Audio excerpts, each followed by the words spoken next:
Welcome to another NaturPet training. Today we're going to talk about tinctures for pets. NaturPet is a line of all-natural, herbal-based medicinal pet products for topical care, ongoing care, and symptom relief. The products aid in the improvement and relief from various ailments ranging from natural dewormers to anxiety and pain relief. So first, let's talk a little bit about herbs.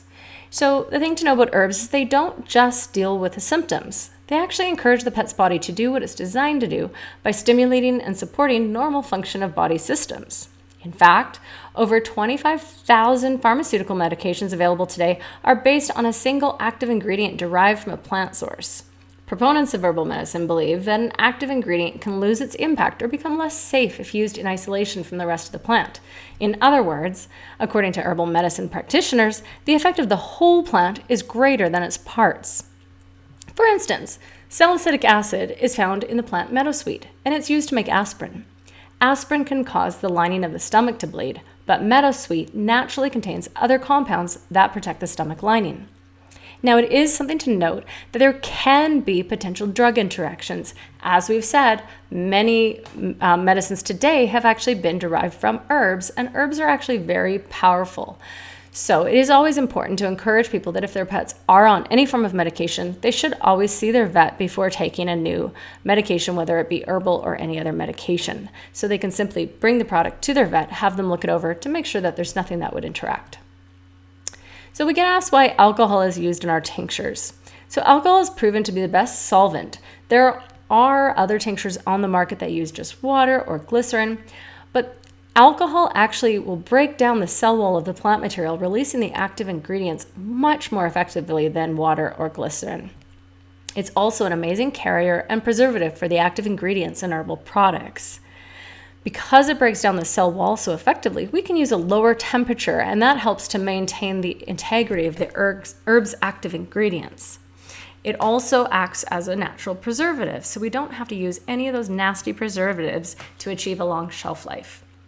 And the alcohol actually enhances the absorption of those key nutrients into the body as well. Now, the big question is it safe? So the amount of alcohol contained in a dose of a tincture is actually only the equivalent of the amount of ethanol that you'll get from a ripe banana. So it's a very tiny, tiny amount.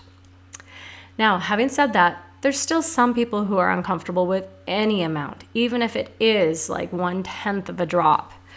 So if someone is uncomfortable with any alcohol whatsoever, what we do recommend is they simply take a mug, pour some boiling hot water into it, just a very small amount, about a tablespoon or 2 tablespoons, and then simply drop the drops of the dose of the tincture into that. It's going to all the alcohol will evaporate off. It'll leave all of the active components of the herbal medicine in just simply the water. That can then either be sucked back up into the dropper, poured into the pet's mouth, or it can be put into the pet's food and just mixed right in. Now, having said that, definitely not going to be as well absorbed and as effective as it would with the alcohol, because it does help absorption so much. But you will achieve the same effect that you would get from just a pill or a capsule that wouldn't have had the alcohol. So while it's totally possible to do that, it's one way that people can get around not having to use any alcohol if they're very uncomfortable. But at the same time, if you can encourage your customer just to take it as is, it's always the best route. Now, they don't taste good, let's just be honest. Herbs are bitter, the alcohol is gross. So what do we do with our own pets? Well, we always mix it into a favorite food or treat. So if you're giving your pet kibble, for instance, get some of that delicious raw food or some wet food and mix it right in, or a little bit of meat that you've got left over. Grind that up a little bit in a blender with the tincture, and usually it's no problem right there. With cats, give them a little treat of some pureed fish with a little bit of tincture mixed in, and usually you've got it made. Now, for some pets that are extra picky, will not take it, we just recommend that you take the dropper, put it right as far back as you can into the mouth while you're holding on to the pet's mouth, and simply squeeze it in. The doses are so low that it goes right down their throat. There's usually no problem with spit up unless you're placing it directly in the very front of their mouth. Having said all of this, because this is not sold as a treat. We don't take returns based on taste. So it's just the same as a parent of a child. If their child's really sick and they've got some medicine they need for that child to get better, do you think they're going to allow the kid not to take it just because it doesn't taste good? No, they'll find a creative way to give it to the child. So it's the same thing with your pet. If we were making a product that was meant as a treat that tastes good, and someone said, it tastes terrible, well then sure, we'd return it. But this is not being sold for taste. It is not a treat. It is medicine. It is effective. It's going to get pets in better health. That's why we're selling it, and that's what we stand behind, and that's where we stand on the returns. Now, dosing. Dosing is based on your pet's weight. So there's a handy chart on every package. You can look at your pet's weight and the amount of dose. They're a nice small dose. For instance, the 0 to 25 pounds in this particular product is 1 ml. Sometimes it's only a half a ml. That dose is then given twice a day, which it says right on the box. And you can always tell people who have sensitive pets that they can start with just a half a dose in the beginning. So in this case, with this one being 1 ml, give just a half a ml in the morning and a half a ml at night. And then after a few days, work up to that full dose. We also get asked about combining 2 different tinctures. For the most part, that's perfectly okay. For instance, if you had liver care, which is milk thistle, and then you had urinary care, which contains no milk thistle, no problem. You can give both doses of both herbs in the morning and both again at night. But if you do read the ingredients and you see that, say for instance, ashwagandha has been used in both, it's very rare you get that crossover, but if you do, just give one of the products in the morning, one in the evening. Don't double their doses morning or evening. You'll just end up with a half a dose of each. And that's really no problem. At least they're getting the benefits of both.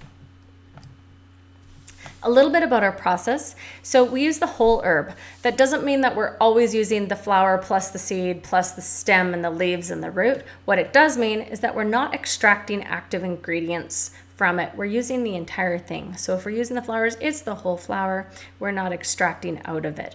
If it's the leaves and the buds, we're taking the whole part of that plant or the dried roots. Sometimes they're dried, sometimes they're fresh. It really depends on the tincture and which is more effective. But we never take anything from an extract, never anything synthetic, and there's never any fillers either.